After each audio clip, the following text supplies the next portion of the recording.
Hello, എന്തൊക്കെയുണ്ട് വിശേഷങ്ങൾ? എല്ലാവർക്കും സുഖമല്ലേ? സുഖമാണെന്ന് വിചാരിക്കുന്നു കേട്ടോ. ഞാനിന്ന് നല്ലൊരു സ്പെഷ്യൽ മുട്ടക്കറി ആയിട്ട് കേട്ടോ വന്നിരിക്കുന്നത്. എല്ലാവരും മസ്റ്റായിട്ട് ഉണ്ടാക്കി നോക്കേണ്ട ഒരു മുട്ടക്കറിയാണ്. നല്ലൊരു മുട്ടക്കറി കേട്ടോ, നമുക്ക് ഉണ്ടാക്കുന്ന കാണാം. ഒരു പാൻ എടുത്തിട്ട് ആദ്യം ഞാൻ ഒരു 5-6 മുട്ട പുഴുങ്ങി വെച്ചിരുന്നു കേട്ടോ. പുഴുങ്ങി വെച്ച് വെള്ളത്തിലിട്ട് വെച്ചിരുന്നു. അത് മാറ്റി വെച്ചിട്ട് ഒരു പാൻ എടുത്ത് അതിലേക്ക് ഒരു 4-5 ഏലക്കായ്, നമ്മുടെ ജാതിക്കയുടെ പൂവില്ലേ, ജാതിപത്രി എന്നല്ല അതിന് പറയാം, അത് ചെറിയൊരു പീസ് എടുത്ത് നല്ലോണം ഒന്ന് വെളിച്ചെണ്ണയിൽ വഴറ്റി കൊടുക്കാം കേട്ടോ. അതിനുശേഷം ഒരു വലിയുള്ളി എടുത്തിട്ടുണ്ട്, ഒരു ചെറിയൊരു ക്യാപ്സിക്കത്തിൻ്റെ ഒരു പീസ് എടുത്തിട്ടുണ്ട്, കുറച്ച് അണ്ടിപ്പരിപ്പും പച്ചമുളക് കേട്ടോ. ഒരു 5-6 എടുത്തിട്ടുണ്ട് കേട്ടോ. ഒരു 5-6-8 ഉണ്ടാവും അണ്ടിപ്പരിപ്പ്. നമ്മൾ എത്രയെണ്ണം എടുക്കും നമ്മുടെ ഇഷ്ടത്തിനനുസരിച്ച് എടുക്കാം കേട്ടോ. എന്നിട്ട് പച്ചമുളകും എടുക്കുക. ഒരു 4-5 നമുക്ക് എരിവിനുള്ള ഒരു പച്ചമുളക് കേട്ടോ. ഇതിൽ മുളകും പൊടിയോ മഞ്ഞൾപ്പൊടിയോ ഒന്നും ചേർക്കുന്നില്ല. അതുകൊണ്ട് നമുക്ക് ആവശ്യത്തിനുള്ള പച്ചമുളക് കൂടെ എടുത്ത് നല്ലോണം ഒന്ന് വഴറ്റി കൊടുക്കാം കേട്ടോ. നല്ലോണം ബ്രൗൺ കളർ ആവണ വരെ വഴറ്റണ്ട. നല്ലോണം വഴറ്റിയതിന് ശേഷം അതൊന്ന് മാറ്റി വെക്കുക കേട്ടോ. ചൂടാറിയതിന് ശേഷം നമുക്ക് മിക്സിയിൽ അരച്ചെടുക്കാം. അപ്പോൾ അതൊന്ന് ചൂടാറാൻ മാറ്റി വെക്കുക. അത് കഴിഞ്ഞിട്ട് നമ്മൾ മുട്ട എടുത്ത് ഈ പാനിൽ തന്നെ, ഇതിൻ്റെ വെളിച്ചെണ്ണ ഇച്ചിരി ഉണ്ടാവും, അപ്പോൾ നമ്മൾ അതിൽ തന്നെ ഒന്ന് ഫ്രൈ ചെയ്ത് അങ്ങോട്ടും ഇങ്ങോട്ടൊന്ന് വെറുതെ മസാലകളൊന്നും ഇട്ട് കൊടുക്കാതെ നമുക്കൊന്ന് മുട്ട അങ്ങോട്ടും ഇങ്ങോട്ടൊന്ന് ഫ്രൈ ചെയ്ത് കൊടുക്കാം കേട്ടോ.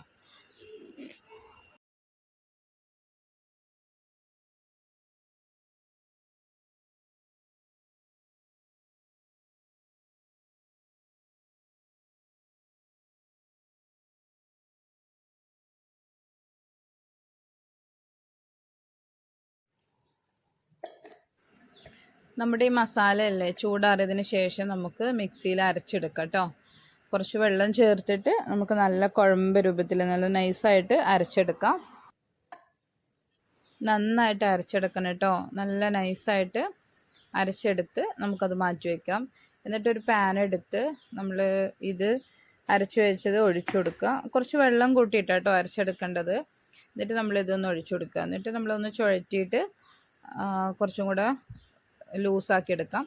നമുക്ക് കറി വേണമല്ലോ, നമ്മൾ തേങ്ങാപ്പാലൊന്നും ഉപയോഗിക്കുന്നില്ല, ഫ്രഷ് ക്രീം എടുക്കുന്നുണ്ട് കേട്ടോ. തേങ്ങാപ്പാൽ നമുക്ക് വേണമെങ്കിൽ ചേർക്കാം കേട്ടോ, നമ്മളെ ഇഷ്ടത്തിനനുസരിച്ച്. ഞാൻ കുറച്ച് ഫ്രഷ് ക്രീമായിട്ടാണ് ചേർത്തിരിക്കുന്നത്. അതും കൂടെ ഇട്ട് നല്ലോണം ഒന്ന് മിക്സ് ചെയ്യട്ടോ. ഒരു 2 സ്പൂൺ ഉണ്ടാവും കേട്ടോ ഫ്രഷ് ക്രീം. നല്ലോണം ഒന്ന് മിക്സ് ചെയ്യട്ടോ. നമ്മൾ നല്ലോണം ചൂടായതിന് ശേഷം നല്ലോണം തെളിച്ച് ആ ഫ്രഷ് ക്രീമൊക്കെ ഒന്ന് സെറ്റായിട്ട് അതിലൊന്ന് മെൽറ്റായി വരണം കേട്ടോ. എന്നിട്ട് നല്ലോണം ഒന്ന് മിക്സ് ചെയ്ത് കൊടുക്കുക. നമ്മൾ ഈ കശുവണ്ടിയൊക്കെ ചേർക്കുന്നുണ്ട്, നമുക്ക് നല്ല തിക്കായിട്ട് കിട്ടും കേട്ടോ. നമുക്ക് എത്രയാണോ കറി വേണ്ടത് അതിനനുസരിച്ച് നമുക്ക് വെള്ളം ചേർത്ത് കൊടുക്കാം. ചുടുവെള്ളം ഒഴിച്ചു കൊടുത്താൽ മതി കേട്ടോ.